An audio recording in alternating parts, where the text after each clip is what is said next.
Hare Krishna, Krishna Krishna, Hare Hare, Hare Rama, Rama Rama. हरे कृष्ण माताजी. Krishna Krishna हरे Krishna, Krishna. Hare Hare, Hare Rama, Ram Ram, Hare Hare Krishna, Krishna Krishna, Hare Hare, Hare Rama, हरे कृष्ण माताजी. Rama Rama, Hare Hare. Jaya Prabhupada, Prabhupada, Srila Prabhupada. Jaya Gurudeva, Gurudeva, Jaya Gurudeva. Nitai Gaura Hari Bol, Hari Bol, Hari Bol, Hari Bol. Nitai Gaura Hari Bol, Nitai Gaura Hari Bol, Hari Bol, Hari Bol. Nitai Gaura Hari Bol. हरिनाम संकीर्तन की जय, श्रील प्रभुपाद की जय, श्री गुरु महाराज की जय, अनंत कोटि वैष्णव भक्त वृंद की जय, जय गौ सीतानाथ प्रेमानंदे. हरि हरि बोल. हरे कृष्ण माता जी, धन्यवाद. हरे हरि बोल, हरि बोल. ओके, हरि बोल, हरि बोल. हरे कृष्ण प्रभु जी. हरे कृष्ण ಎಲ್ಲ ಭಕ್ತರಿಗೆ ಹರೇ ಕೃಷ್ಣ ಮಾತಾಜಿ. हरे कृष्ण प्रभु जी. हरे कृष्ण प्रभु जी. प्रणाम हरे प्रभु जी. हरे कृष्ण प्रभु जी. ಪ್ರಣಾಮಗಳು ಪ್ರಭು जी. ಹರೇ ಕೃಷ್ಣ ಮಾತಾಜಿ. हरे कृष्ण प्रभु जी. प्रणामಗಳು. हरे कृष्ण प्रभु जी. दंडवत प्रणाम. हरे कृष्ण प्रभु, धन्यवाद प्रणाम. ओम नमो भगवते वासुदेवाय. ओम नमो भगवते ओम नमो भगवते वासुदेवाय. ओम नमो भगवते वासुदेवाय. ओम नमो भगवते वासुदेवाय. ओम नमो भगवते वासुदेवाय. ಶ್ರೀಮದ್ ಭಾಗವತ 4ನೇ ಸ್ಕಂದ 9ನೇ ಅಧ್ಯಾಯ ಶ್ಲೋಕ 42ರಿಂದ. ತಂ ದೃಷ್ಟ್ವೋಪವನಾಭ್ಯಯಾಶ उपवनाभ्यास ಆಯಾಂತಂ ತರಸಾರಥಾತ್. आयान्तं तरसारथात् ಅವರುಹ್ಯ ನೃಪಸ್ಥೂರ್ಣಂ अवरुह्य नृपस्तूर्णम् ಆಸಾದ್ಯ ಪ್ರೇಮ ವಿಹ್ವಲಃ. आसाद्य प्रेम विह्वलः. ಪರಿರೇಭೆ ಅಂಗಜಂ ದೋರ್ಭ್ಯಾಂ परिरेभे अंगजन्मोभ्याम् ದೀರ್ಘೋತ್ಕಂಠಮನಾಶ್ವಸನ್. दीर्घोत्कण्ठमनाश्वसः. ವಿಶ್ವಕ್ಸೇನಾಂಗ್ರಿ ಸಂಸ್ಪರ್ಶ विश्वसंस्पर्श ಹತಾಶೇಷಾಘಬಂಧನಂ. शाखबन्धनम्. ತಂ ಅವನನ್ನು ಧ್ರುವ ಮಹಾರಾಜ ಅವನನ್ನು ಧ್ರುವ ಮಹಾರಾಜ ದೃಷ್ಟ ನೋಡಿ ದೃಷ್ಟ್ವಾ ನೋಡಿ ಉಪವನದ ಉಪವನದ ಅಭ್ಯಾಸೆ ಹತ್ತಿರ ಹತ್ತಿರ ಹಿಂತಿರುಗುತ್ತಿದ್ದ ತಿರುಗುತ್ತಿದ್ದ ಸರಸ ಅತಿ ವೇಗವಾಗಿ. ಸರಸ ಅತಿ ವೇಗವಾಗಿ ರಥಾತ್ ರಥದಿಂದ ರಥದಿಂದ ಅವರುಹ್ಯ ಕೆಳಗಿಳಿದು ನೃಪಃ ರಾಜನು ರಾಜನು ತೂರ್ಣಂ ಕೂಡಲೇ ಅಸಾಧ್ಯ ಸಮೀಪಿಸಿ ಪ್ರೇಮ ಪ್ರೀತಿಯಿಂದ ವಿಹ್ವಲಃ ಭಾವಪರವಶನಾಗಿ ಪರಿರೇಬೆ ಅಪ್ಪಿಕೊಂಡನು. ಅಂಗಜಂ ತನ್ನ ಮಗನನ್ನು ದೌರ್ಭ್ಯಾಂ ತನ್ನೆರಡು ತೋಳುಗಳಿಂದ ದೀರ್ಘ ಬಹುಕಾಲ ಉತ್ಕಂಠ ಕಾತರಗೊಂಡ ಮನಃ ಮನಸ್ಸುಳ್ಳ ರಾಜನು ಮನಃ ಮನಸ್ಸುಳ್ಳ ರಾಜನು ಶ್ವಸನ್ ನಿಟ್ಟುಸಿರಿಡುತ್ತ ಶ್ವಸನಿಂದ ವಿಶ್ವಕ್ಸೇನ ಭಗವಂತನ ವಿಶ್ವಕ್ಸೇನ ಭಗವಂತನ ಅಂಗಡಿ ಭಗವಂತನ ಚರಣ ಕಮಲಗಳ ಅಂಗ್ರಿ ಚರಣ ಕಮಲಗಳ ಸಂಸ್ಪರ್ಶದಿಂದ ಸಂಸ್ಪರ್ಶದಿಂದ ವರ್ಷದಿಂದ ಅಥ ನಾಶವಾದ ನಾಶವಾದ ಅಶೇಷ ಅಪರಿಮಿತವಾದ ಅಪರಿಮಿತವಾದ ಅಘ ಐಕ ಕಲ್ಮಶಗಳ ಅನೇಕ ಕಲ್ಮಶಗಳ ಬಂಧನವುಳ್ಳ ಬಂಧನವುಳ್ಳ ಅನುವಾದ. ಧ್ರುವ ಮಹಾರಾಜನು ಪಕ್ಕದ ಉಪವನವನ್ನು ಪ್ರವೇಶಿಸುತ್ತಿರುವುದನ್ನು ನೋಡುತ್ತಿದ್ದಂತೆಯೇ ಉತ್ತಾನಪಾದ ರಾಜನು ಅವಸರವಸರವಾಗಿ ತನ್ನ ರಥದಿಂದ ಕೆಳಗಿಳಿದನು. ಅವನು ತನ್ನ ಮಗನಾದ ಧ್ರುವನನ್ನು ನೋಡಲು ಬಹಳ ಕಾಲದಿಂದ ತುಂಬಾ ಕಾತರನಾಗಿದ್ದನು. ಚಿರಕಾಲ ಅಗಲಿದ ಮಗನನ್ನು ಬೀದಪ್ಪಿಕೊಳ್ಳಲು ಅತಿಯಾದ ಪ್ರೀತಿ ವಾತ್ಸಲ್ಯಗಳಿಂದ ಮುಂದೆ ಹೋದನು. ನಿಟ್ಟುಸಿರು ಬಿಡುತ್ತಾ ರಾಜನು 2 ಕೈಗಳಿಂದ ಅವನನ್ನು ಆಲಂಗಿಸಿದನು. ಆದರೆ ಅವನು ಹಿಂದಿನ ಧ್ರುವ ಮಹಾರಾಜನಾಗಿರಲಿಲ್ಲ. ದೇವೋತ್ತಮ ಪರಮಪುರುಷನ ಪಾದಕಮಲಗಳ ಸ್ಪರ್ಶದಿಂದ ಉಂಟಾದ ಆಧ್ಯಾತ್ಮಿಕ ಪ್ರಗತಿಯಿಂದ ಪರಮ ಪವಿತ್ರನಾಗಿದ್ದನು. ಧ್ರುವ ಮಹಾರಾಜನು ಪಕ್ಕದ ಉಪವನವನ್ನು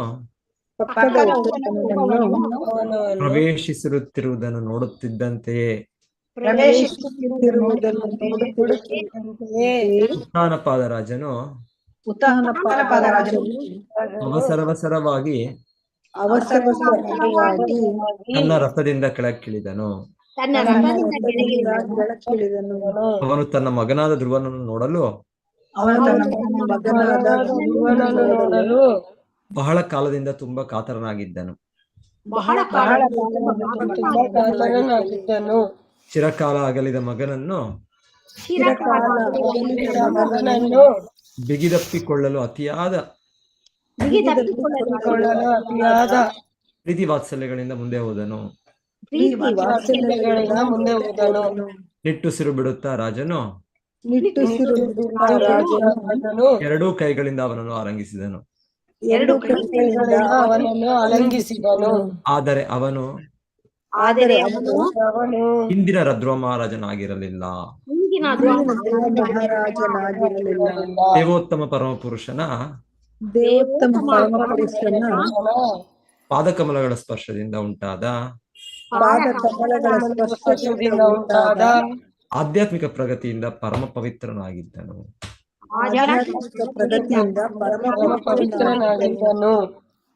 44 ಅಥಾ ಜಿಗ್ರನ್ ಮುಹುರ್ಮೂರ್ಧ್ನಿ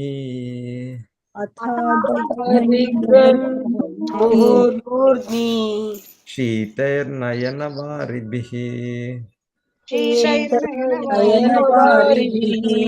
ಸ್ನಾಪಯಾಮ್ ಆಸತನಯಂ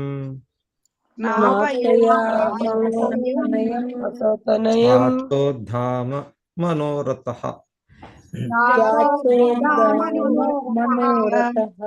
ಅಥ ಅನಂತರ ಅಜಿಗ್ರನ್ ಅಗ್ರಾಣಿಸುತ್ತಾ ಓಹೋ ಮತ್ತೆ ಮತ್ತೆ ಮೂರ್ಧ್ನಿ ತಲೆಯನ್ನು ಶೀತೈಹಿ ತಣ್ಣನೆಯ ನಯನ ಅವನ ಕಣ್ಣುಗಳ ವಾರಿಬಿಹಿ ನೀರಿನಿಂದ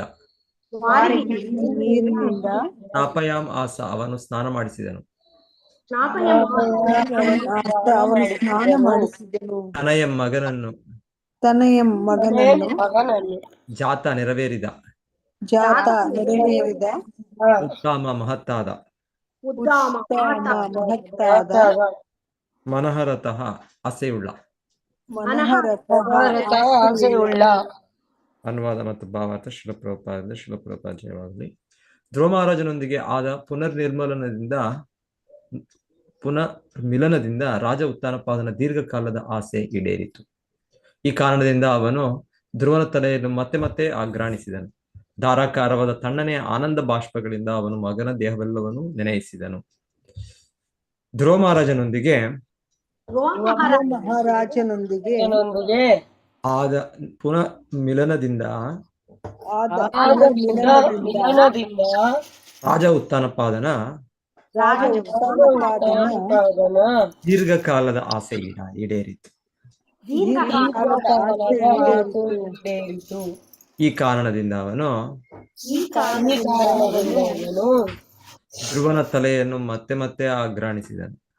ಧ್ರುವನ ತಲೆಯನ್ನು ಮತ್ತೆ ಮತ್ತೆ ಆಘ್ರಾಣಿಸಿದನು. ಧಾರಾಕಾರವಾದ ತಣ್ಣನೆಯ ಧಾರಾಕಾರವಾದ ತಣ್ಣನೆಯ ಆನಂದ ಬಾಷ್ಪಗಳಿಂದ ಅವನು ಆನಂದ ಬಾಷ್ಪದಿಂದ ಅವನು ಮಗನ ದೇಹವೆಲ್ಲವನ್ನೂ ನೆನೆಯಿಸಿದನು. ಮಗನ ದೇಹವೆಲ್ಲವನ್ನೂ ನೆನೆಯಿಸಿದನು. ಭಾವಾರ್ಥ, ಮಾನವನು ಕಣ್ಣೀರು ಹಾಕಲು ಸಹಜವಾಗಿ 2 ಕಾರಣಗಳಿರುತ್ತವೆ. ಯಾವುದಾದರೊಂದು ಆಸೆ ಪೂರೈಸಿದಾಗ ಆನಂದಾತಿರೇಕದಿಂದ ಕಣ್ಣೀರು ಬರುತ್ತದೆ. ಆ ಕಣ್ಣೀರು ತಣ್ಣಗೆ ಹಿತವಾಗಿರುತ್ತದೆ. ಆದರೆ ದುಃಖಾತಿರೇಕದಿಂದ ಹಾಕಿದ ಕಣ್ಣೀರು ತುಂಬಾ ಬಿಸಿಯಾಗಿರುತ್ತದೆ.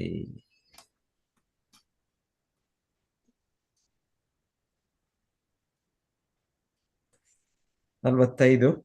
ಅಭಿವಂದ್ಯ ಪಿತುಪಾದ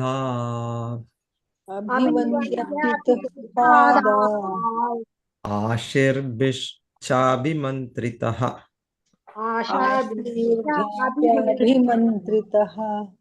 ನನಾಮ ಮಾತರೌ ಶೀರ್ಷ್ಣ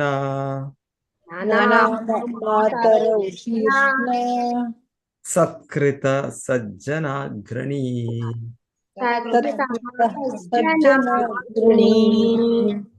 ಅಭಿವಂದ್ಯ ನಮಸ್ಕರಿಸಿ. ಅಭಿವಂದ್ಯ ನಮಸ್ಕರಿಸಿ. ಪಿತುಹು ತನ್ನ ತಂದೆಯ ತನ್ನ ತಂದೆಯ ಪಾದವು ಪಾದಗಳಿಗೆ ಪಾದಗಳಿಗೆ ಆಶೀರ್ಭಿಹಿ ಆಶೀರ್ವಾದಗಳಿಂದ ಆಶೀರ್ವಾದಗಳಿಂದ ಚ ಮತ್ತು ಅಭಿಮಂತ್ರಿತ ಹೇಳಲ್ಪಟ್ಟನು. ಹೇಳಲ್ಪಟ್ಟನು. ನನಾಮ ಅವನು ನಮಿಸಿದನು. ಅವನು ನಮಿಸಿದನು.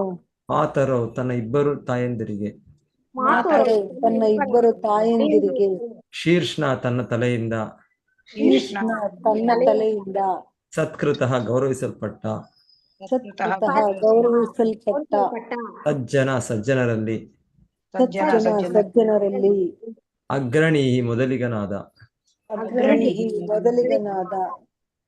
ಅನಂತರ ಸಜ್ಜನರೆಲ್ಲ ಶ್ರೇಷ್ಠನಾದ ಧ್ರುವ ಮಹಾರಾಜನು ಮೊದಲಿಗೆ ತನ್ನ ತಂದೆಯ ಪಾದಗಳಿಗೆ ನಮಸ್ಕರಿಸಿದನು. ಆಗ ತಂದೆಯ ಕುಶಲ ಪ್ರಶ್ನೆಗಳನ್ನು ಮಾಡಿ ಅವನಿಗೆ ಮಂಗಳಾಶೀರ್ವಾದವನ್ನು ಮಾಡಿದನು. ಅನಂತರ ಅವನು ತನ್ನ ಇಬ್ಬರ ತಾಯಿಯರ ಪಾದಗಳಿಗೂ ಎರಗಿದನು. ಅನಂತರ ಸಜ್ಜನರಲ್ಲೆಲ್ಲ ಶ್ರೇಷ್ಠನಾದ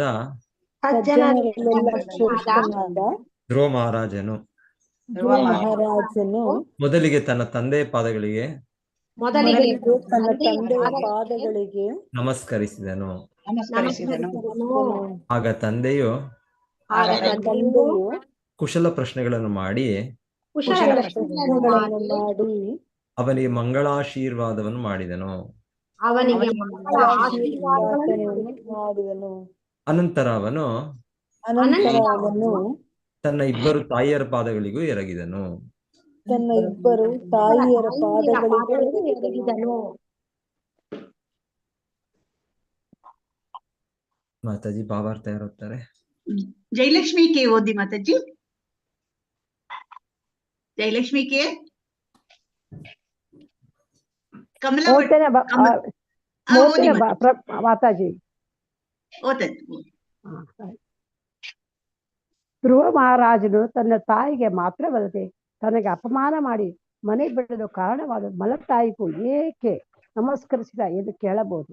ಇದಕ್ಕೆ ಉತ್ತರ ಇದು: ಆತ್ಮ ಸಾಕ್ಷಾತ್ಕಾರ ಪಡೆದು ಪರಿಪೂರ್ಣನಾದ ಮೇಲೆ ಮತ್ತು ದೇವೋತ್ತಮ ಪರಪುರುಷರನ್ನು ಪ್ರತ್ಯಕ್ಷವಾಗಿ ನೋಡಿದ ಮೇಲೆ ಧ್ರುವ ಮಹಾರಾಜನು ಐಹಿಕವಾದ ಎಲ್ಲ ಕಲ್ಮಲಗಳಿಂದಲೂ ಸಂಪೂರ್ಣವಾಗಿ ಮುಕ್ತನಾಗಿದ್ದನು.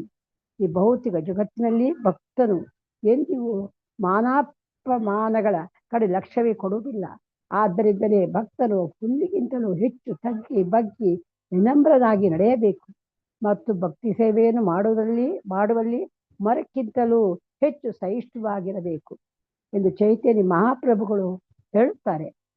ಆದ ಕಾರಣ ಧ್ರುವ ಮಹಾರಾಜರು ಈ ಶ್ಲೋಕದಲ್ಲಿ ಸಜ್ಜನಾಗ್ರಣಿ ಅಂದರೆ ಸಜ್ಜನರೆಲ್ಲ ಅಗ್ರಗಣ್ಯ ಎಂದು ಕರೆಯಲಾಗಿದೆ. ಶುದ್ಧ ಭಕ್ತರು ಎಲ್ಲರಿಗಿಂತ ಸಜ್ಜನ. ಅವರಿಗೆ ಯಾರ ಬಗ್ಗೆಯೂ ದ್ವೇಷವಿಲ್ಲ. ದ್ವೇಷದಿಂದ ಬರುವ ದ್ವಿಧಾಭಾವ ಭೌತ ಜಗತ್ತಿನ ಸೃಷ್ಟಿ ಪರಮ ಸತ್ಯವಾದ ಆಧ್ಯಾತ್ಮಿಕ ಜಗತ್ತಿನಲ್ಲಿ ಅಂತ ಭಾವನೆಯೇ ಇರುವುದಿಲ್ಲ. ಹರೇ ಕೃಷ್ಣ ಮಾತಾಜಿ, ಪ್ರಭುಜಿ, ಧನ್ಯವಾದಗಳು. ಸುರುಚಿಸ್ತಂ ಸಮುತ್ಥಾಪ್ಯ ಸುರುಚಿಸ್ತಂ ಸಮುತ್ಥಾಪ್ಯ ಪಾದಾವನತಂ ಅರ್ಭಕಂ ಪಾದಾವನತಮರ್ಭಕಂ ಪರಿಷ್ಪಜ್ಯಾಹ ಜೀವೇತಿ ಪರಿಷ್ವಜ್ಯಾಹ ಜೀವೇತಿ ಬಾಷ್ಪಗದ್ಗದಯಾ ಗಿರಾ ಗದ್ಗದಯಾ ಗಿರಾ. ಸುರುಚಿ ರಾಣಿ ಸುರುಚಿಯು ಸುರುಚಿ ರಾಣಿ ಸುರುಚಿಯು ತಂ ಆ ಸಮುತ್ತಾಪ್ಯ ಮೇಲೆತ್ತಿ ಸಮುತ್ತಾಪ್ಯ ಮೇಲೆತ್ತಿ ಪಾದ ಅವನತಂ ಅವಳ ಕಾಲ ಗೆರಗಿದ ಅವನತಂ ಅವನ ಅರ್ಭಕಂ ಮುಗ್ಧ ಕುಮಾರನನ್ನು ಅರ್ಭಕಂ ಕುಮಾರನನ್ನು ಪರಿಷ್ವಜ್ಯ ಆಲಿಂಗಿಸಿ ಆಲಂಗಿಸಿ ಆಹ ಅವಳು ಹೇಳಿದಳು, ಜೀವ ಬಹಳ ಕಾಲ ಬಾಳು, ಇತಿ ಎಂದು ಬಾಷ್ಪ ಕಣ್ಣೀರಿನಿಂದ ಗದ್ಗದಯ ಬಿಗಿದ ಕೊರಳಿನಿಂದ ಕೂಡಿದ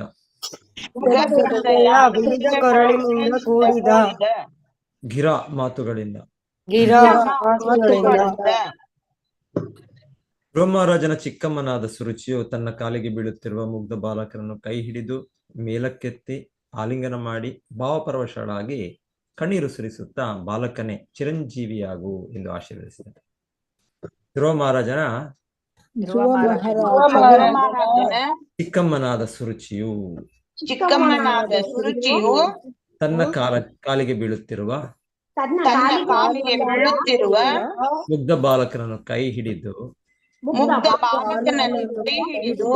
ಮೇಲಕ್ಕೆತ್ತಿ ಆಲಿಂಗನ ಮಾಡಿ ಭಾವಪರವಶಳಾಗಿ ಕಣ್ಣೀರು ಸುರಿಸುತ್ತಾ,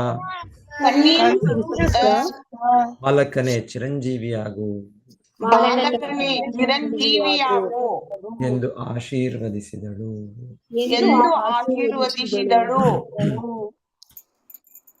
ಯಸ್ಯ ಪ್ರಸನ್ನೋ ಭಗವಾನ್ ಗುಣೈರ್ಮೈತ್ರ್ಯಾದಿಭಿರ್ಹರಿಃ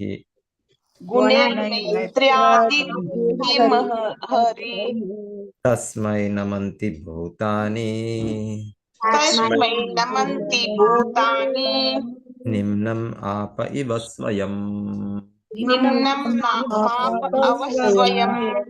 ಯಸ್ಯ ಪ್ರಸನ್ನೋ ಭಗವಾನ್ ಗುಣೈರ್ಮೈತ್ರ್ಯಾದಿಭಿರ್ಹರಿಃ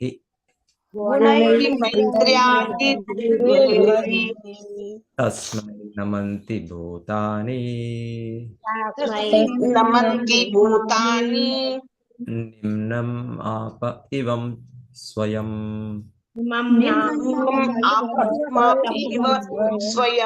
ಯಸ್ಯ ಪ್ರಸನ್ನೋ ಭಗವಾನ್ ಗುಣೈರ್ಮೈತ್ರ್ಯಾದಿಭಿರ್ಹರಿಃ ತಸ್ಮೈ ನಮಂತಿ ಭೂತಾನಿ ನಿಮ್ನಮಾಪ ಇವ ಸ್ವಯಂ. ಓದಿ, ಇದನ್ನ ಓದ್ಬೋದು, ಎಲ್ಲರೂ ಓದ್ಬೋದು. ಯಸ್ಯ ಪ್ರಸನ್ನೋ ಭಗವಾನ್ ಗುಣಮೈತ್ರ್ಯಾದಿಭಿರ್ಹರಿಃ ತಸ್ಮೈ ನಮಂತಿ ಭೂತಾನಿ ನಿಮ್ನಂ ಆಪ ಇವ ಸ್ವಯಂ. ಥ್ಯಾಂಕ್ ಯು ಪ್ರಭುಜಾರೆ. ಯಸ್ಯ ಪ್ರಸನ್ನೋ ಭಗವಾನ್ ಗುಣೈ ಮೈತ್ರೈ ಆದಿಭಿಃ ಹರಿಃ ತಸ್ಮೈ ನಮಂತಿ ಭೂತಾನಿ ನಿಮಂನ ಆಪ ಇವ ಸ್ವಯಂ. ಹರೇ ಕೃಷ್ಣ ಪ್ರಭುಜಿ. यस्य प्रसन्नो भगवान् गुणैर्मैत्र्यादिभिर्हरिः तस्मै नमन्ति भूतानि निम्नम् आप इव स्वयं। हरे कृष्ण प्रभु जी। हरे कृष्ण प्रभु जी। यस्य प्रसन्नो भगवान् गुणैर्मैत्र्यादिभिर्हरिः तस्मै नमन्ति भूतानि निम्नमाप इव स्वयं। ಧನ್ಯವಾದಗಳು. ಹರೇ ಕೃಷ್ಣ ಪ್ರಭು. हरे कृष्ण प्रभुजी। यस्य प्रसन्नो भगवान् गुणैर्मैत्र्यादिभिर्हरिः तस्मै नमः भूतानि निम्नमाप इव स्वयं। ಧನ್ಯವಾದಗಳು ಪ್ರಭುಜಿ. ಹರೇ ಕೃಷ್ಣ. ಹರೇ ಕೃಷ್ಣ. ಶ್ಲೋಕ 47.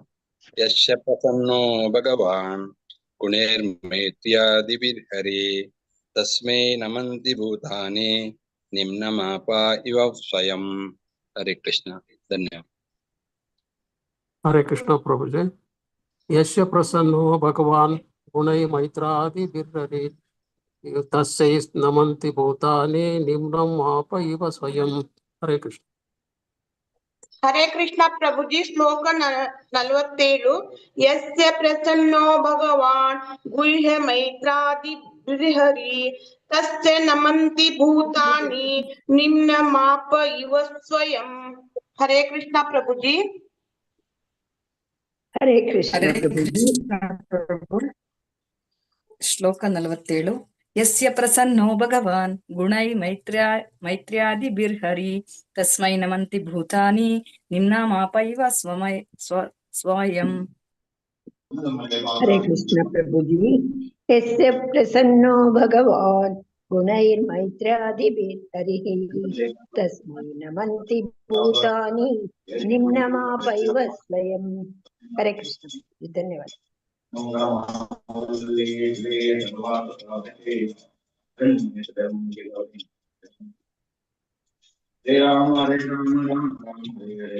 हरे कृष्ण प्रभु जी। यस्य प्रसन्नो भगवान् गुणै मैत्रादिभिर्हरि तस्मै नमन्ति भूतानि निम्नमाव इव स्वयं। हरे कृष्ण प्रभु जी। हरे कृष्ण प्रभु जी। यस्य प्रसन्नो भगवान् गुणैर्मैत्र्यादिभिर्हरि तस्मै नमन्ति भूतानि निम्नमाप इव स्वयं। हरे कृष्ण।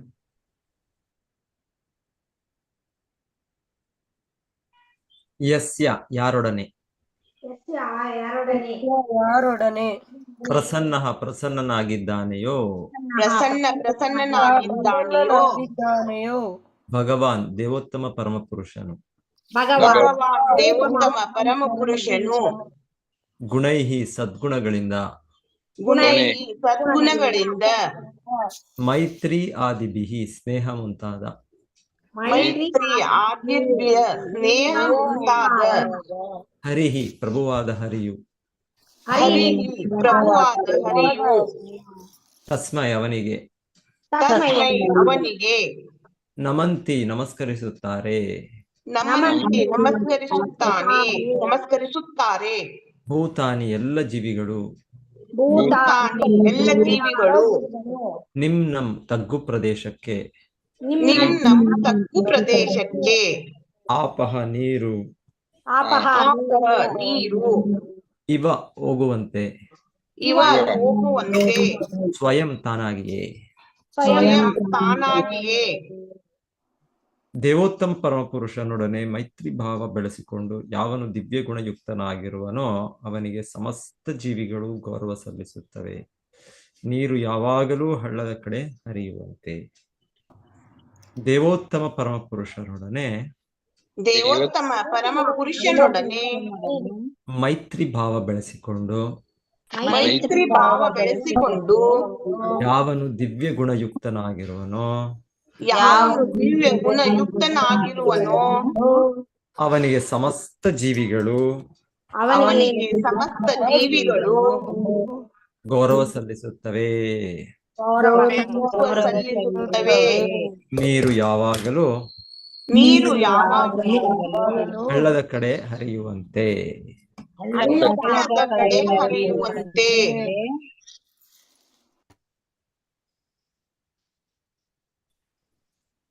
ಭಾವಾರ್ಥ ಮಾತಾಜಿ ಯಾರು ಬೇಕು? ವೃಂದ ಮಾತಾಜಿ ಹಾ, ಹರೇ ಕೃಷ್ಣ ಮಾತಾಜಿ. ಓದ್ತೀರಾ ಮಾತಾಜಿ? ಯಾವ ಧ್ರುವನ ಬಗ್ಗೆ ಅದನ್ನ? ಅಲ್ಲ, ಭಾವಾರ್ಥ ಓದ್ತೀರಾ? ಧ್ರುವನ ಬಗ್ಗೆ. ಧ್ರುವನ ಬಗ್ಗೆ ಪ್ರತಿಕೂಲ ಮನೋಭಾವವಿದ್ದ ಸುರುಚಿಯ ಅವನಿಗೆ ಚಿರಂಜೀವಿಯಾಗು ಎಂದೇಕೆ ಆಶೀರ್ವದಿಸಿದಳು. ಅವಳು ಇವನಿಗೆ ಒಳ್ಳೆಯದಾಗಲಿ ಎಂಬ ಬಯಸಿದಳು ಎಂದು ಅರ್ಘ್ಯವಲ್ಲವೇ ಎಂಬ ಪ್ರಶ್ನೆ ಎತ್ತಬಹುದು. ಇದಕ್ಕೆ ಉತ್ತರವನ್ನು ಈ ಶ್ಲೋಕದಲ್ಲಿ ಕೊಟ್ಟಿದೆ.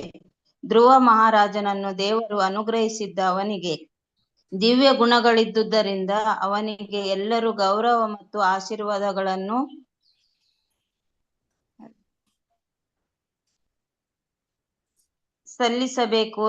ಸಲ್ಲಿಸಬೇಕು. ಇದು ನೀರು ಸ್ವಭಾವಶಃ ಕೆಳಕ್ಕೆ ಹರಿಯುವುದಕ್ಕೆ ಭಗವತ್ ಭಕ್ತನು ಯಾರಿಂದಲೂ ಗೌರವವನ್ನು ಬೇಡುವುದಿಲ್ಲ. ಆದರೆ ಅವನು ಜಗತ್ತಿನಾದ್ಯಂತ ಎಲ್ಲರ ಗೌರವಕ್ಕೆ ಪಾತ್ರವಾಗುತ್ತಾನೆ. ಶ್ರೀನಿವಾಸ ಆಚಾರ್ಯರು ಹೀಗೆ ಹೇಳಿದ್ದಾರೆ. ವೃಂದಾವನದ 6 ಜನ ಗೋಸ್ವಾಮಿಗಳನ್ನು ವಿಶ್ವಾದ್ಯಂತ ಗೌರವಿಸಲಾಗುತ್ತದೆ, ಏಕೆಂದರೆ ಭಕ್ತನು ಎಲ್ಲಕ್ಕೂ ಮೂಲ ಕಾರಣವಾದ ದೇವೋತ್ತಮ ಪರಮ ಪುರುಷನನ್ನು ತೃಪ್ತಿಪಡಿಸುವುದರಿಂದ ಅವನು ಎಲ್ಲರನ್ನೂ ತೃಪ್ತಿಪಡಿಸಿದಂತಾಯಿತು. ಹೀಗಾಗಿ ಎಲ್ಲರೂ ಭಕ್ತನಿಗೆ ಗೌರವ ಸಲ್ಲಿಸುತ್ತಾರೆ. ಹರೇ ಕೃಷ್ಣ ಪ್ರಭುಜಿ. ಹರೇ ಕೃಷ್ಣ. ಹರೇ ಕೃಷ್ಣ. ಓಂ ಅಜ್ಞಾನತಿಮಿರಾಂಧಸ್ಯ ಜ್ಞಾನಾಂಜನಶಲಾಕಯಾ ಚಕ್ಷುರುನ್ಮೀಲಿತಂ ಯೇನ ತಸ್ಮೈ ಶ್ರೀಗುರವೇ ನಮಃ. ನಮೋ ಓಂ ವಿಷ್ಣುಪಾದಾಯ ಕೃಷ್ಣಪೃಷ್ಠಾಯ ಭೂತಲೆ ಶ್ರೀಮತೆ ಭಕ್ತಿವೇದಾಂತ ಸ್ವಾಮಿನಿತಿ ನಾಮಿನೆ. ನಮಸ್ತೆ ಸಾರಸ್ವತೆ ದೇವೆ ಗೌರವಾಣಿ ಪ್ರಚಾರಿಣೆ ನಿರ್ವಿಶೇಷ ಶೂನ್ಯವಾದಿ ಪಾಶ್ಚಾತ್ಯ ದೇಶತಾರಿಣೆ. जय श्री कृष्ण चैतन्य प्रभु नित्यानंद श्री अद्वैत गदाधर श्रीवासादि गौर भक्त वृंद. हरे कृष्ण कृष्ण कृष्ण हरे हरे, हरे राम राम राम हरे हरे. ಸೊ ಧ್ರುವ ಮಹಾರಾಜರು ಸೊ ಅವರು ಬಂದದ್ದೇ ವಾಪಸ್ಸು. ಅವರ ತಂದೆಗೆ ಮೊದಲು ಅವರ ರಾಜದೂತರು ಅವ್ರು ತಿಳಿಸಿದ್ದು, ಮತ್ತೆ ಮಹಾರಾಜ ಉತ್ತನಪಾದರು ಅವರ ಇಬ್ಬರು ರಾಣಿಯರನ್ನು ಸೇರಿಕೊಂಡು ಮತ್ತೆ ಚಿಕ್ಕ ಮಗ ಉತ್ತಮನನ್ನು ಸೇರಿಕೊಂಡು ಎಲ್ಲ ಅವರ ಮಂತ್ರಿಗಳು, ಸೇನಾಧಿಪತಿ ಯಾರ್ಯಾರು ಇರ್ತಾರೆ ರಾಜರ ಜೊತೆಗೆ ಎಲ್ಲ ಮುಖ್ಯ ಪ್ರಜೆಗಳು, ಸೊ ಅವರೆಲ್ಲರೂ ಸೇರಿ ಧ್ರುವ ಮಹಾರಾಜರು ಆಮಂತ್ರಿಸ್ಲಿಕ್ಕೆ ಹೋಗಿದ್ದಾರೆ. ಸೊ ಇವಾಗ ಧ್ರುವ ಮಹಾರಾಜರು ನೋಡಿದ ತಕ್ಷಣವೇ ಸೊ ಇಲ್ಲಿ ಹೇಳಿದ್ದು ಮೊದಲಿಗೆ ಉತ್ಥಾನಪಾದಕ್ಕೆ ನಂಬಲಿಕ್ಕೆ ಆಗ್ತಾ ಇರ್ಲಿಲ್ಲ. ಸತ್ತ ನನ್ನ ಮಗು ವಾಪಸ್ ಬಂದ ಹಾಗೆ. ಸೊ ಅವ್ರಿಗೆ ಆ ರೀತಿ ಅವರ ಭಾವನೆ. ನಂತರ ಅವರನ್ನು ಈಗ ಅಷ್ಟು ಆತ್ಮೀಯವಾಗಿ ಅವರು ಎತ್ಕೊಂಡಿದ್ದು, ಅದೇ ರೀತಿ ಅಲಂಗಿಸಿದ್ದು ಎಲ್ಲ ಮತ್ತೆ ಅವ್ರ ಕಣ್ಣೀರಿನ ಬಂದದ್ದು. ಸೊ ಕಣ್ಣೀರು 2 ತರ ಕಣ್ಣೀರು ಅಂತ ಹೇಳಿದ್ರು ಇಲ್ಲಿ.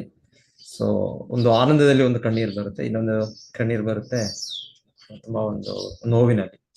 ಸೊ ಇಲ್ಲಿ ಹೇಳ್ತಾ ಇದ್ದಾರೆ, ನೋವಿನಲ್ಲಿ ಬರೋ ಕಣ್ಣೀರು ಅದು ತುಂಬಾ ಬಿಸಿ ಇರುತ್ತೆ ಅಂತ ಹೇಳ್ತಾರೆ. ಮತ್ತೆ ಆನಂದದಲ್ಲಿ ಬರುವ ಕಣ್ಣೀರು ಅದು ಸ್ವಲ್ಪ ತಣ್ಣಗೆ ಇರುತ್ತೆ.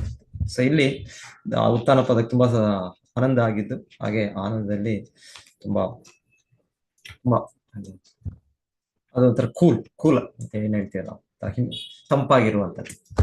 ಅದು ತಂಪಾಗುತ್ತೆ. ತುಂಬಾ ಬಿಸಿಲಿದ್ದಾಗ ತಣ್ಣೀರು ತುಂಬಾ ಒಂದು ಆನಂದವನ್ನು ಕೊಡುತ್ತೆ ಅಂತ. ಸೊ ತಂಪಾಗಿರುತ್ತೆ. ಸೊ ಹಾಗೆ ಆನಂದದ ಕಣ್ಣೀರು ಅಂತ ಇಲ್ಲಿ ಹೇಳ್ತಾ ಇದ್ದಾರೆ. ಸೊ ಈ ತರ ಒಂದ್ ರೀತಿ ಇವರು ಕಣ್ಣೀರು ಬಂತು ಯಾರಿಗೆ, ನಮ್ಮ ಅರ್ಜುನಿಗೆ ಭಗವದ್ಗೀತೆ ಅಲ್ಲಿ 1ನೇ ಅಧ್ಯಾಯದಲ್ಲಿ ಕೃಷ್ಣನಿಂದ ಮೊದಲು ಕೇಳೋ ಮೊದಲು. ಸೊ ಅಲ್ಲಿ ಕಣ್ಣೀರು ಒಂದ್ ರೀತಿ ಅವರು ಕೃಷ್ಣ ಇಚ್ಛೆಯಿಂದ ಭೌತಿಕ ನೆಲೆಗೆ ಎಳೆದಿದ್ದರು. ಅವರು ಅರ್ಜುನ ಇರೋದು ಆ ದಿವ್ಯ ನೆಲೆಯಲ್ಲಿ, ಮುಕ್ತ ಪುರುಷ. ಕೃಷ್ಣನ ಆತ್ಮೀಯ ಭಕ್ತರು. ಆದರೂ ನಮಗೆ ಭಗವದ್ಗೀತೆ ಹೇಳ್ಬೇಕಾಗಿರೋ ಕಾರಣಕ್ಕೆ ಅಲ್ಲಿ ಅವರು ಕೂಡ ಕಣ್ಣೀರು ಅಷ್ಟು ಪೂರ್ಣ ಕುಲೇಕ್ಷಣಂ ಅಂತ ಹೇಳ್ತಾರೆ. ಫುಲ್ ಅವ್ರ ಕಣ್ಣುಗಳೆಲ್ಲ ಪೂರ್ಣ ಕಣ್ಣೀರಿಂದ ತುಂಬಿತ್ತು ಅಂತ ಹೇಳ್ತಾರೆ. ಸೊ ಇದು ಸಾಮಾನ್ಯವಾಗಿ ಸಾಧ್ಯ ಆಗೋದಿಲ್ಲ ಅರ್ಜುನನಿಗೆ ಜೀವನದ ಸತ್ಯ, ತನ್ನ ಕರ್ತವ್ಯ ಎಲ್ಲವೂ ಗೊತ್ತು. ಆದರೂ ತಾತ್ಕಾಲಿಕವಾಗಿ ನಮಗೆ ಭಗವದ್ಗೀತೆ ಬರಬೇಕು.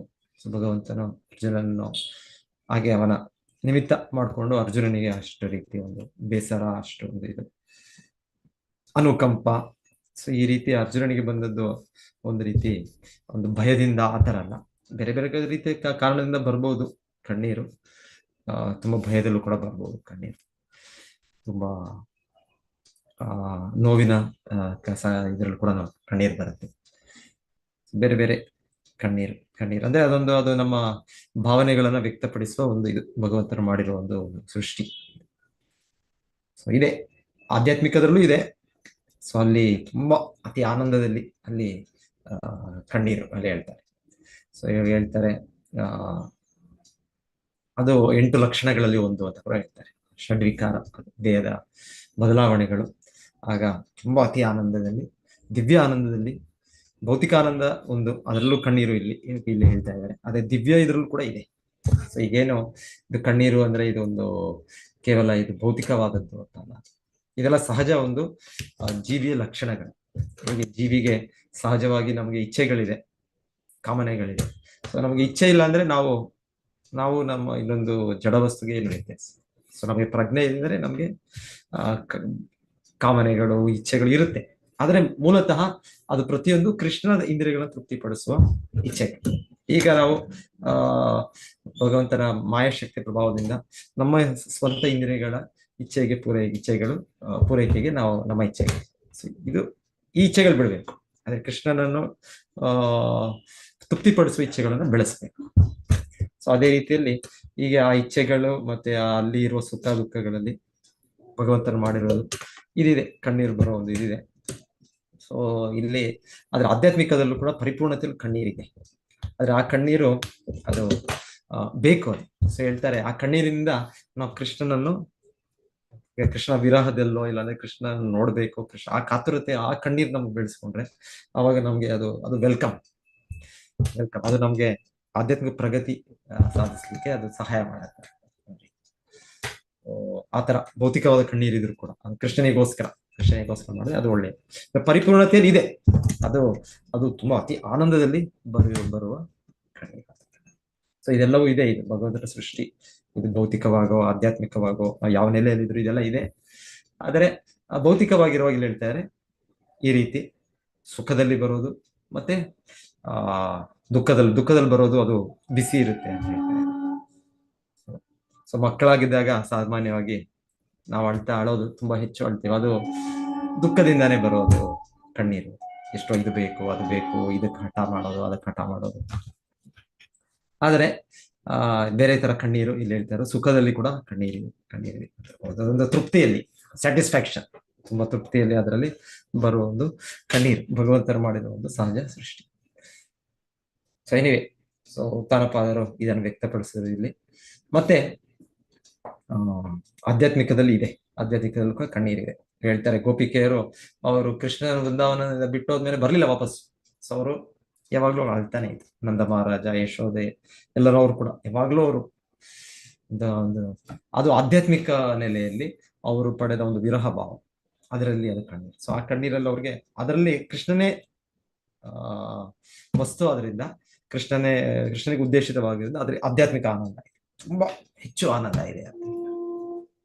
ನಮಗೆ ಅದರ ಅನುಭವ ಇಲ್ಲ, ಬಟ್ ಎನಿವೆ ಆ ಕಣ್ಣೀರು ವೆಲ್ಕಮ್.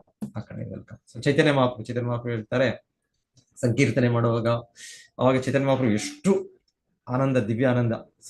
ಭಗವಂತನೇ ಸಾಕ್ಷಾತ್. ಸೊ ಅವರ ಮೈನಿಂದ, ಅವರ ಇದರಿಂದ ಬರುವ ಕಣ್ಣೀರು ಒಂದು ಎಲ್ಲರನ್ನು ಅಕ್ಕಪಕ್ಕದಲ್ಲಿ ಯಾರಿದ್ದಾರೆ ಅವರ ಬಟ್ಟೆಗಳು, ವಸ್ತ್ರಗಳೆಲ್ಲ ಕೂಡ ನೆಂದು ಹೋಗ್ಬಿಡುತ್ತೆ. ಎಲ್ಲೋ ಯಾರಾದ್ರೂ ಒಂದು ಸಿರಿಂಜಲ್ಲಿ ನೀರು ತುಂಬಿಸಿ ಅವರು ಅದನ್ನ ಮಾಡಿದ್ರೆ, ನೀರು ಬಿಟ್ರೆ ಪೈಪ್ ಫೋರ್ಸ್ ಆಗಿ ಪೈಪಲ್ಲಿ ನೀರು ಬಿಡ್ತೀವಿ ನಾವು ಒಮ್ಮೆ.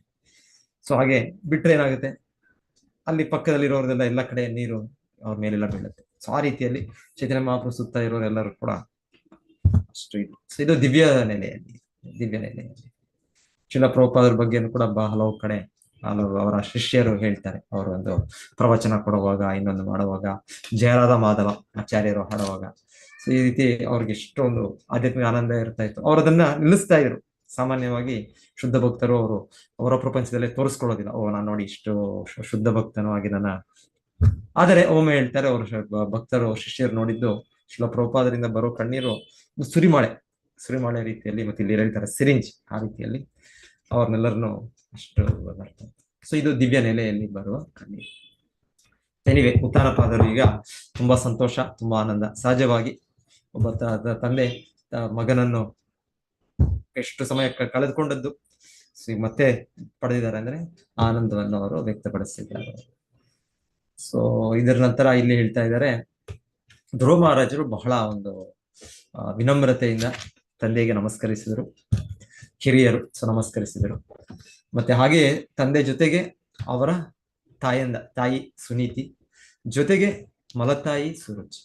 ಸೊ ಇಲ್ಲಿ ಹೇಳ್ತಾ ಇರೋದು, ಇಲ್ಲಿ ಒಂದು ರೀತಿ ಇವರು ಅಷ್ಟು ಉನ್ನತ ಸ್ಥಿತಿಯಲ್ಲಿದ್ದಾರೆ. ಯಾರು ಧ್ರುವ ಮಹಾರಾಜರು, ಇವ್ರು ಯಾಕೆ ನಮಸ್ಕರಿಸ್ತಾರೆ? ಇಲ್ಲ. ಸೊ ಅದು ಏನ್ ಹೇಳ್ತಾರೆ, ಎಟಿಕೆಟ್, ಅದು ನಮ್ಮ ಒಂದು ಸದಾಚಾರ ಅಂದ್ರೆ ಹಿರಿಯರಿಗೆ ನಮಸ್ಕರಿಸುವುದು, ಗೌರವಿಸುವುದು ಒಂದು ಸದಾಚಾರ.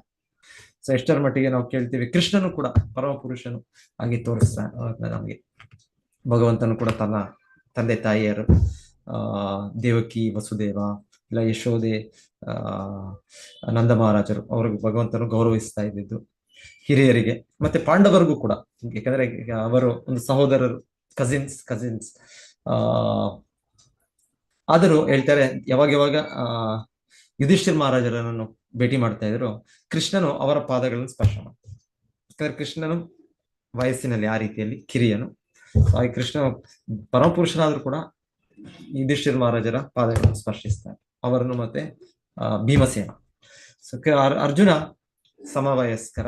ಸೊ ಹಾಗೆ ಅವರಿಬ್ಬರು ಅಲಂಗಿಸ್ತಾ ಇದ್ರು. ನಂತರ ನಕುಲ ಸಹದೇವ, ಅವರು ಕಿರಿಯರಾದ್ರಿಂದ ಅವರು ಕೃಷ್ಣನ ಪಾದಗಳನ್ನು ಸ್ಪರ್ಶಿಸ್ತಾರೆ. ಸೊ ಈ ರೀತಿ ಹೇಳ್ತಾರೆ. ಸೊ ಕೃಷ್ಣನ ದಿನಚರಿ, ಕೃಷ್ಣನ ಚಟುವಟಿಕೆಗಳು, ಭಗವಂತನು ಈ ರೀತಿ ನಮಗೆ ಹೇಗೆ ನಾವು ವ್ಯವಹಾರ, ನಮ್ಮ ಜೀವನ ಚಟುವಟಿಕೆಗಳಿರ್ಬೇಕು ಅಂತ ಭಗವಂತನು ತೋರಿಸೋದು. ಪರ್ಫೆಕ್ಟ್ ಭಗವಂತನು ಪರಿಪೂರ್ಣನು, ಹಾಗೆ ಭಗವಂತನು ತೋರಿಸೋದು. ಇಲ್ಲ ನಾರದ ಮುನಿಗಳು ಬರ್ತಾರೆ ಕೃಷ್ಣನ ನೋಡ್ಲಿಕ್ಕೆ, ಅವಾಗ್ಲೂ ಹೇಳ್ತಾರೆ, ಅವಾಗ ನಾರದ ಮುನಿಗಳು ಬಂದದ್ದೇ ಕೃಷ್ಣನು ತನ್ನ ಸಿಂಹಾಸನದ ಎದ್ದು ನಿಂತು, ಮತ್ತೆ ಇದೆಲ್ಲ ಒಂದು ಅತಿಥಿ, ಒಬ್ಬ ಸಾಧು ಸಂತರಿಗೆ ಹೇಗೆ ನಾವು ಗೌರವಿಸಬೇಕು. ಸೊ ಹಾಗೆ ಕೃಷ್ಣನು ಆ ಜಲವನ್ನು ಬೆರೆದು ಇದೆಲ್ಲ ತಂದು ಅದೆಲ್ಲ ಗೌರವಿಸುವ ವಸ್ತುಗಳು, ಆಮೇಲೆ ಅವರಿಗೆ ಪಾದಗಳನ್ನು ತೊಳೆದು ಮತ್ತೆ ಪ್ರೋಕ್ಷಣೆ ಮಾಡಿಕೊಂಡು. ಸೊ ಈ ರೀತಿ ಕೃಷ್ಣನು ಭಗವಂತನೇ ತೋರಿಸೋದು ಯಾವ ರೀತಿ ನಾವು ಸದಾಚಾರ ನಾವು ಒಂದು ಸಮಾಜದಲ್ಲಿ ಇದ್ದೇವೆ, ಸಮಾಜ ಜೀವಿ. ಸೊ ಹಿರಿಯರನ್ನೇ ಗೌರವಿಸ್ಬೇಕು, ಕಿರಿಯರ ಜೊತೆ ಹೇಗೆ ವ್ಯವಹಾರ ಮಾಡಬೇಕು, ಇದರಲ್ಲಿರೋ ವಯಸ್ಕರರೋ ಇದರಲ್ಲಿರೋ ಇವರನ್ನು ಅವ್ರ ಜೊತೆ ಹೇಗಿರ್ಬೇಕು, ಹಾಗೆ ಭಗವಂತನು ತೋರಿಸೋದು. ಸೊ ಧ್ರುವ ಮಹಾರಾಜರು ಈಗ ಪರಿಪೂರ್ಣತೆ ಪಡೆದಿದ್ದಾರೆ. ಪರಿಪೂರ್ಣತೆ ಪಡೆದ್ಮೇಲೆ ಅವರು ಕೂಡ ಯಾರ ಜೊತೆ ಹೇಗೆ ಮಾಡ್ಬೇಕು ಅಂತ ಅವ್ರಿಗೆ ಗೊತ್ತು, ಸಂಪೂರ್ಣ ಜ್ಞಾನ ಇದೆ ಅವರಿಗೆ. ಇಲ್ಲಿ ಪ್ರಶ್ನೆ ಇಲ್ಲಿ ಕೇಳ್ತಾ ಇರೋದಿಲ್ಲಿ, ಆಗಿರುವಾಗ ಧ್ರುವ ಮಹಾರಾಜರು ಅವರ ಚಿಕ್ಕಮ್ಮನೇ ಕಾರಣ, ಅವರಿಂದಲೇ ಇವರು ಅಷ್ಟು ಕಷ್ಟ ಪಡ್ಬೇಕಾಯ್ತು, ಅವರು ಕಾಡಿಗೆ ಹೋಗ್ಬೇಕಾಯ್ತು. ಆ ಚಿಕ್ಕ ಮಗು ಆದ್ರೂ ಕೂಡ ಅಲ್ಲಿ ಒಂದು ಮಳೆಯಲ್ಲಿ, ಅಲ್ಲೊಂದು ಗಾಳಿಯಲ್ಲಿ ಏಕಾಂತವಾಗಿ, ಸೊ ಎಷ್ಟೆಷ್ಟು ಕಷ್ಟ, ಎಷ್ಟು ನೋವು, ಹೃದಯಕ್ಕೆ ಒಂದು ಹೃದಯಘಾತ ಆದಾಗೆ ನೋವು. ಸೊ ಆ ರೀತಿ ಎಲ್ಲ ಇವರ ಕಾರಣ ಇವರೇ. ಯಾರು ಅವರ ಚಿಕ್ಕಮ್ಮ ಮಲತಾಯಿ. ಸೊ ಅವ್ರಿಗೂ ಕೂಡ ನಮಸ್ಕರಿಸಿದ್ರ ಅಂತ ಹೇಳಿ ಪ್ರಶ್ನೆ ಇಲ್ಲಿ ಬರ್ತಾರೆ. ಸೊ ಹೌದು, ಇಲ್ಲಿ ಹೇಳ್ತಾ ಇದ್ದಾರೆ ಇಲ್ಲಿ, ಯಾಕಂದ್ರೆ ಅವ್ರು ಶುದ್ಧ ಭಕ್ತರಾದ್ಮೇಲೆ ಅವ್ರಿಗೆ ಆ ವೈರಭಾವ ಇಲ್ಲ. ಈಗ ಅವ್ರಿಗೆ ಅಜಾತ ಶತ್ರು ಅಂತ ಹೇಳ್ತಾರೆ. ಒಂದು ಸಾಧು ಸಂತರ ಶುದ್ಧ ಭಕ್ತರ ಲಕ್ಷಣ ಅಂದ್ರೆ ಅವ್ರಿಗೆ ಆ ದ್ವೇಷವನ್ನು ಮತ್ಸರತೆ ಇಲ್ಲ ಅವ್ರಿಗೆ, ಮತ್ಸರತೆ ಇಲ್ಲ. ಮತ್ತೆ ಅವ್ರಿಗೆ ಶತ್ರು ಅವರು ಹುಟ್ಟಿಲ್ಲ ಅವ್ರಿಗೆ ಅಂತ ಹೇಳ್ತಾರೆ. ಅವ್ರಿಗೆ ಅಜಾತ ಶತ್ರವ ಶಾಂತ ತಿತಿಕ್ಷವ ಕಾರುಣಿಕ ಸುಹೃದ ಸರ್ವದೇಹಿನ ಅಜಾತ ಶತ್ರವ ಶಾಂತ ಸಾಧವ ಸಾಧುಭೂಷಣ. ಸೊ ಹೀಗೆ ಧ್ರುವ ಮಹಾರಾಜರಿಗೆ ಈ ರೀತಿ ಒಂದು ದಿವ್ಯ ಗುಣಗಳು ದಿವ್ಯ ಗುಣಗಳು ಇವೆಲ್ಲ ಇರೋದು ಭಗವಂತನಲ್ಲಿ, ಕೃಷ್ಣನಲ್ಲಿ. ಆದ್ರೆ ಹೇಗೆ ಒಂದು ಕಬ್ಬಿಣ ತೊಂಡು ಒಂದು ಬೆಂಕಿ ಹತ್ರ ಹೋದಾಗ ಬೆಂಕಿ ಅಲ್ಲಿರುವ ಒಂದು ಬಿಸಿ, ಅದರಲ್ಲಿರುವ ಒಂದು ಶಾಖ ಎಲ್ಲವೂ ಕೂಡ ಕಬ್ಬಿಣಕ್ಕೆ ಸಿಗುತ್ತೆ. ಹಾಗೆ ನಾವು ಭಕ್ತಿಯಲ್ಲಿ ನಾವು ಮುಂದುವರೆದಷ್ಟು ಕೃಷ್ಣನಲ್ಲಿ ಇರುವ ದಿವ್ಯ ಗುಣಗಳನ್ನು ನಮ್ಮಲ್ಲೂ ಕೂಡ ಸ್ವಲ್ಪ ಸ್ವಲ್ಪ ಬರುತ್ತೆ. ಸಂಪೂರ್ಣವಾಗಿ ಬರೋದಿಲ್ಲ, ಸಂಪೂರ್ಣವಾಗಿ ಅಂದ್ರೆ ಗುಣಾತ್ಮಕವಾಗಿ ಬರುತ್ತೆ. ಕೃಷ್ಣನು ಏನ್ ಹೇಳ್ತಾರೆ, ಕೃಷ್ಣನು ಪೂರ್ಣ, ನಾವು ಅವನ ಅಂಶವಾಗಿ ಆಂಶಿಕವಾಗಿ ಅವನ ಎಲ್ಲ ಗುಣಗಳನ್ನು ಪಡೆಯಬಹುದು. ಅದರಲ್ಲೂ ಒಂದು ರೀತಿ ಹೇಳ್ತಾರೆ 78% ಅಂತ ಕೂಡ ಅದರ ಒಂದು ಅನಾಲಿಸಿಸ್ ಕೂಡ ಇದೆ. ಅದರ ಒಂದು ಇದು ಬ್ರಹ್ಮನಿಗೆ, ಅದು ಭೌತಿಕ ಜಗತ್ತಿನಲ್ಲಿ ಅಂದ್ರೆ ಬ್ರಹ್ಮದೇವರು ಅದನ್ನ ಸಂಪೂರ್ಣವಾಗಿ ಅಷ್ಟು ಉನ್ನತ ರೀತಿಯಲ್ಲಿ, ಗರಿಷ್ಠ ರೀತಿಯಲ್ಲಿ ತೋರಿಸ್ತಾರೆ ಅಂತ ಹೇಳ್ತಾರೆ.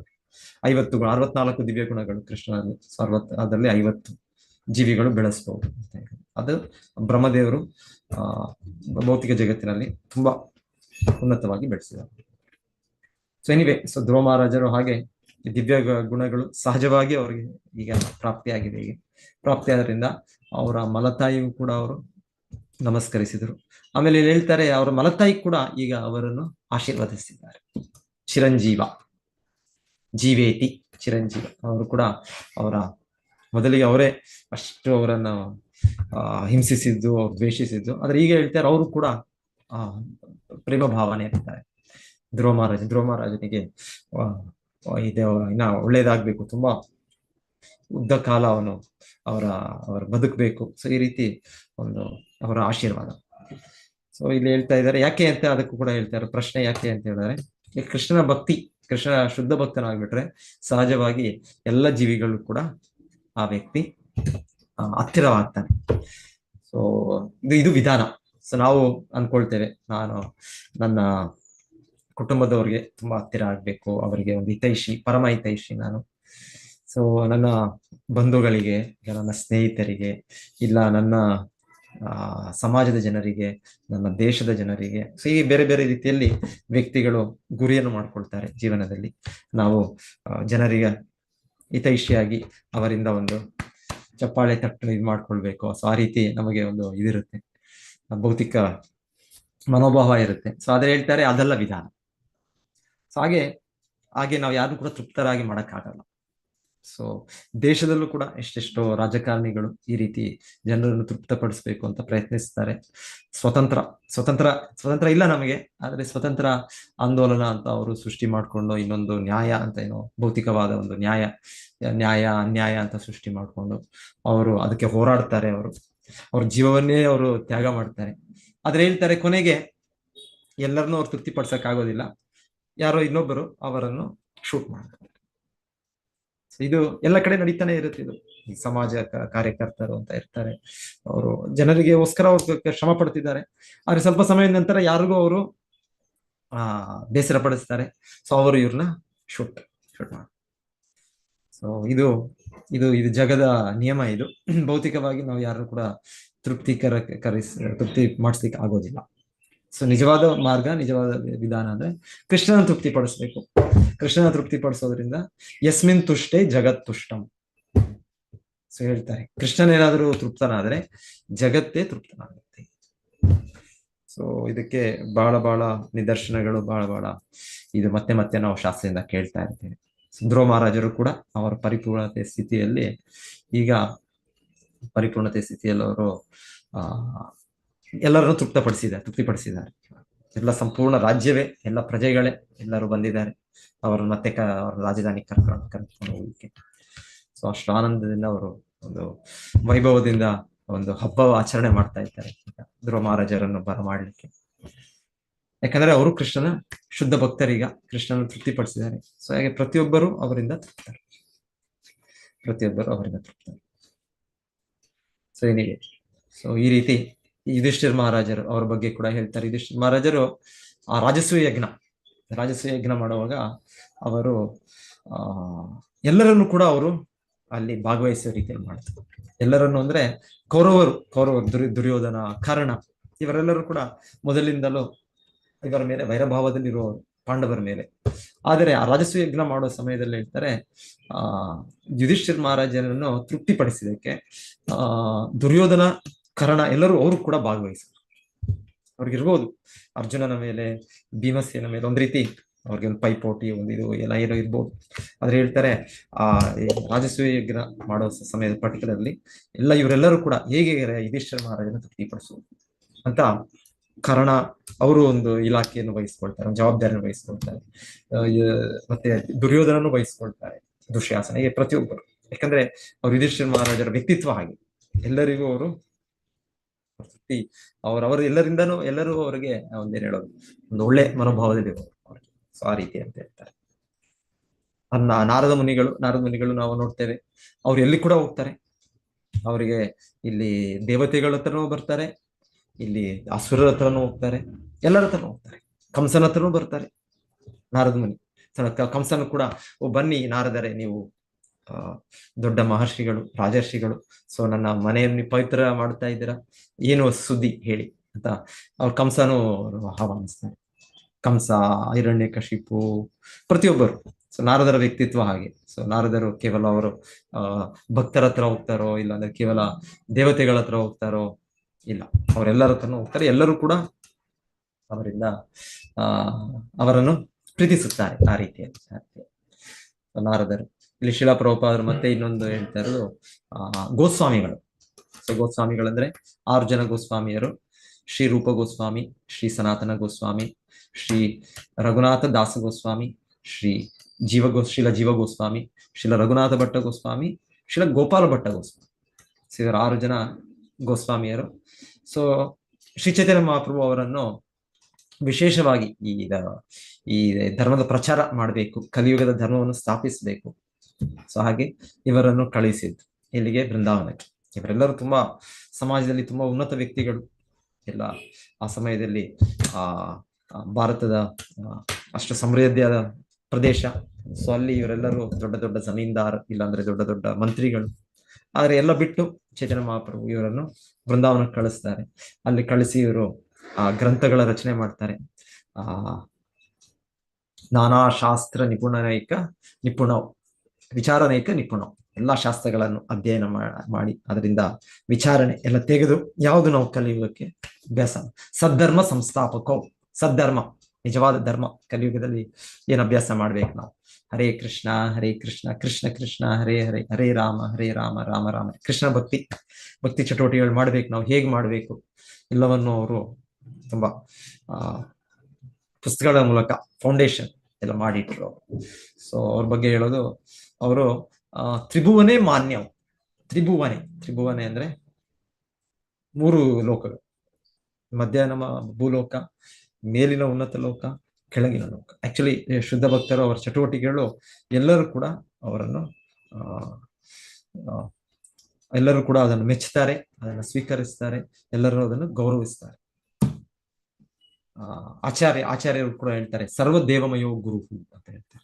ಎಲ್ಲ ದೇವತೆಗಳ ಒಕ್ಕೂಟ ಅವರು. ಎಲ್ಲರೂ ಕೂಡ ಅವ್ರನ್ನ ಅಷ್ಟು ಆಧರಿಸ್ತಾರೆ, ಅವರ ಗೌರವಿಸ್ತಾರೆ. ಸೊ ಇವರು ಕೂಡ ಅನ್ಸುತ್ತೆ ಅಕ್ಬರ್ ಅವರು ಕೂಡ ರೂಪ ಗೋಸ್ವಾಮಿ ಅವರಿಗೆ ಅವರು ಕೂಡ ಬಂದು ಭೇಟಿ ಮಾಡ್ತಾರೆ ಒಂದ್ಸಲ ಮಹಾರಾಜರು. ಯಾಕಂದ್ರೆ ಗೊತ್ತಾಗುತ್ತೆ ಅವ್ರ ಭಕ್ತರು, ಅವರ ಒಂದು ಚಟುವಟಿಕೆ, ಅವರ ಇದು ಸ್ಥಾನ ಮತ್ತೆ ಅವರ ಸೇನಾಧಿಪತಿ ಮಾನ್ಸಿಂಗ್ ಅವ್ರು ಬಂದು ಏನಾದ್ರು ನಾನು ಸೇವೆ ಮಾಡ್ಬೋದಾ? ಅವಾಗ ರೂಪ ಗೋಸ್ವಾಮಿ ಹೇಳ್ತಾರೆ, ನನ್ನ ಭಗವಂತನು ಗೋವಿಂದನಿಗೆ ಒಂದು ಅದ್ಭುತ ಮಂದಿರವನ್ನು ಏರಿಸಿ. ಸೊ ಅವರು ಅಲ್ಲಿ ರಾಧಾ ಗೋವಿಂದ ಮಂದಿರ ಸ್ಥಾಪನೆ ಮಾಡ್ತಾರೆ. ಸೊ ಎನಿವೆ, ಆದ್ರೆ ಅವ್ರ ಮುಖ್ಯ ಕಾರ್ಯ ಅವರು ಹೋಗಿದ್ದು ಪುಸ್ತಕ ರಚನೆ, ಧರ್ಮದ ಸ್ಥಾಪನೆ, ಗೋಸ್ವಾಮಿಗಳು. ಸೊ ಶ್ರೀ ಚೈತನ್ಯ ಮನೋಭಿಷ್ಟಂ ಸ್ಥಾಪಿತಂ ಏನ ಭೂತಲೆ ಸ್ವಯಂ ರೂಪ ಕದಾ ಮಹ್ಯಂ ದದಾತಿ ಸ್ವ ಪದಾಂತಿಕಂ. ಸೊ ಶ್ರೀ ಚೈತನ್ಯ ಮಹಾಪ್ರಭುಗಳ ಮನೋ ಇಚ್ಛೆ, ಆ ಧರ್ಮ ಸ್ಥಾಪನೆ ಮಾಡೋದಕ್ಕೆ ಶ್ರೀರೂಪ ಗೋಸ್ವಾಮಿ ಅವರ ನೇತೃತ್ವದಲ್ಲಿ ನಡೆದಾಯ್ತು. ಸೊ ಇದು ಭಕ್ತರ ಸಹಜ ಸ್ಥಿತಿ. ಸೊ ಎಷ್ಟು ಮಟ್ಟಿಗೆ ಸಹಜ ಸ್ಥಿತಿ ಅಂದ್ರೆ ಇಲ್ಲಿ ಹೇಳ್ತಾ ಇರೋ ಉದಾಹರಣೆ ಕೊಡ್ತಾ ಇರೋದು, ಒಂದು ನೀರು ಮೇಲಿಂದ ಕೆಳಗೆ ಬರುತ್ತೆ, ಒಂದು ಹಳ್ಳದ ಪ್ರದೇಶಕ್ಕೆ ಬರುತ್ತೆ. ಅದು ಸಹಜ, ಯಾಕಂದ್ರೆ ಅದಿರೋದು ಹಾಗೆ, ಅದರ ಒಂದು ಗುಣ ಹಾಗೆ. ಸೊ ಹೀಗಿರೋ ಹಾಗೆಯೇ ಇಲ್ಲಿ ಹೇಳ್ತಾ ಇದ್ದಾರೆ, ಒಬ್ಬ ಭಕ್ತರು, ನಾವು ನಿಜವಾದ ಭಕ್ತರಾದ್ರೆ ಶುದ್ಧ ಭಕ್ತರು ಯಾರಿದ್ದಾರೆ ಅವರು, ಸೊ ಅವರಿಗೆ ಸಹಜವಾಗಿ ಎಲ್ಲರೂ ಕೂಡ ಗೌರವಿಸ್ತಾರೆ, ಎಲ್ಲರೂ ಕೂಡ ಅವರಿಗೆ ಪ್ರಶಂಸಿಸ್ತಾರೆ. ಬಲಿ ಮಹಾರಾಜರು ನೋಡ್ತೇವೆ, ಅವರು ಭಗವಂತನಿಗೆ ಆತ್ಮನಿವೇದನ ಸಂಪೂರ್ಣ ಸರ್ವಸ್ವ ಅವರು ಅರ್ಪಣೆ ಅರ್ಪಿಸ್ಕೊಂಡ್ರು. ಅರ್ಪಿಸಿದ್ಮೇಲೆ ಎಲ್ಲರೂ ಗುರುತಿಸಿದ್ರು. ಮೊದಲಿಗೂ ಅಷ್ಟು ಗೊತ್ತಿರ್ಲಿಲ್ಲ ಅನ್ಸುತ್ತಿದ್ರು ಯಾರಿಗೆ, ಇಂದ್ರ ಅವರೆಲ್ಲ ಅವರನ್ನು ಅಸುರರ ರಾಜ ಅಂತ ಭಾವಿಸ್ತಾ ಇದ್ರು. ಆದ್ರೆ ಅವರು ತೋರಿಸಿದ ಒಂದು ಭಕ್ತಿಯ ಲಕ್ಷಣದಿಂದ ಹೇಳ್ತಾರೆ, ಅಲ್ಲಿ ಎಲ್ಲರೂ ಕೂಡ ಇಂದ್ರ, ಬ್ರಹ್ಮದೇವರೇ ಬಂದು ಹೇಳ್ತಾರೆ ಬಲಿ ಮಹಾರಾಜರಿಗೆ, ಅವರ ಪರವಾಗಿ ವಾಮನ ದೇವರಿಗೆ, ನಿನಗೆ ಕೇವಲ ಒಂದು ನೀರು, ಒಂದು ತುಳಸಿ, ಗಂಗಾ ಜಲ, ತುಳಸಿ ಕೊಡೋದ್ರಿಂದ ನಿನ್ನ ತೃಪ್ತಿ ಮಾಡಿಸ್ಬೋದು. ಈ ಬಲಿ ಮಹಾರಾಜ ಎಲ್ಲವನ್ನೂ ಕೊಟ್ಬಿಟ್ಟಿದ್ದಾನೆ, ನೀನ್ ಯಾಕೆ ತೃಪ್ತನಾಗಿಲ್ಲ ಅಂತ ಅವರು ಬಂದು ಅವರಿಗೆ ಪ್ರಾರ್ಥನೆ, ಬೇಡಿಕೆ ಬ್ರಹ್ಮದೇವ. ಸೊ ಹೀಗೆ ಒಂದು ಭಕ್ತರ ಅವರ ಮಹಾಗುಣ, ಅವರ ಇದು ಸ್ಥಾನ. ಸೊ ಎಲ್ಲರೂ ಕೂಡ ಅದನ್ನು ಮೆಚ್ಚುತ್ತಾರೆ, ಎಲ್ಲರೂ ಕೂಡ ಅದನ್ನು ಗೌರವಿಸ್ತಾರೆ. ಸೊ ಹಾಗಾಗಿ ಇಲ್ಲಿ ಹೇಳ್ತಾ ಇರೋದಿಲ್ಲಿ ಸುರುಚಿ ಕೂಡ ಈಗ ಧ್ರುವ ಮಹಾರಾಜನ ಇದನ್ನು ಅವರು ಕೂಡ ತೃಪ್ತರಾಗಿ ಅವರು ಕೂಡ ಆಶೀರ್ವದಿಸಿದ್ದು, ಮತ್ತೆ ಧ್ರುವ ಮಹಾರಾಜನು ಕೂಡ ಅವರನ್ನು ಕೂಡ ಅವರ ಶುದ್ಧ ಭಕ್ತರಾದ ಕಾರಣ ಅವರನ್ನು ಕೂಡ ಗೌರವಿಸಿದ್ರು. ಓಕೆ, ಹರೇ ಕೃಷ್ಣ. ಯಾರಾದ್ರೂ ಏನಾದ್ರೂ ನಿಮಗೆ ನೆನಪು ಬಂದದ್ದು ಹೇಳ್ಬೇಕು ಅಂದ್ರೆ ಸೇರಿಸಿ.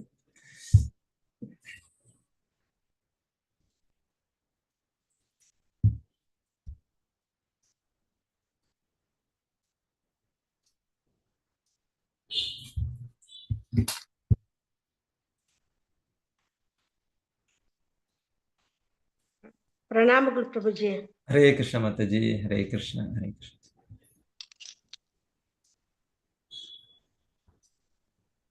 ಹರೇ ಕೃಷ್ಣ ಪ್ರಭುಜಿ. ಹರೇ ಕೃಷ್ಣ ಪ್ರಭುಜಿ. ಹರೇ ಕೃಷ್ಣ. ಹರೇ ಕೃಷ್ಣ. ಹರೇ ಕೃಷ್ಣ ಪ್ರಭುಜಿ. ಹರೇ ಕೃಷ್ಣ ಪ್ರಭುಜಿ. ಹರೇ ಕೃಷ್ಣ ಮಾತಾಜಿ. ಹರೇ ಕೃಷ್ಣ. ಧನ್ಯವಾದಗಳು ಪ್ರಭುಜಿ. ಹರೇ ಕೃಷ್ಣ. ವಂಚಾ ಕಲ್ಪತರುಭ್ಯಶ್ಚ ಕೃಪಾ ಸಿಂಧುಭ್ಯೋ ವೈಷ್ಣವೇಭ್ಯೋ ನಮೋ ನಮಃ. ಗ್ರಂಥರಾಜ್ ಶ್ರೀಮದ್ ಭಾಗವತಂ ಕಿ ಜಯ. ಶ್ರೀಲ ಪ್ರಭುಪಾದ್ ಕಿ ಜಯ. ಧನ್ಯವಾದಗಳು ಪ್ರಭುಜಿ. ಹರೇ ಕೃಷ್ಣ ಮಾತಾಜಿ. ಹರೇ ಕೃಷ್ಣ. ಹರೇ ಕೃಷ್ಣ ಪ್ರಭುಜಿ. ಹರೇ ಕೃಷ್ಣ. ಹರೇ ಕೃಷ್ಣ ಮಾತಾಜಿ. ಹರೇ ಕೃಷ್ಣ. ಹರೇ ಕೃಷ್ಣ ಪ್ರಭುಜಿ. ಹರೇ ಕೃಷ್ಣ ಮಾತಾಜಿ. ಹರೇ ಕೃಷ್ಣ ಪ್ರಭುಜಿ.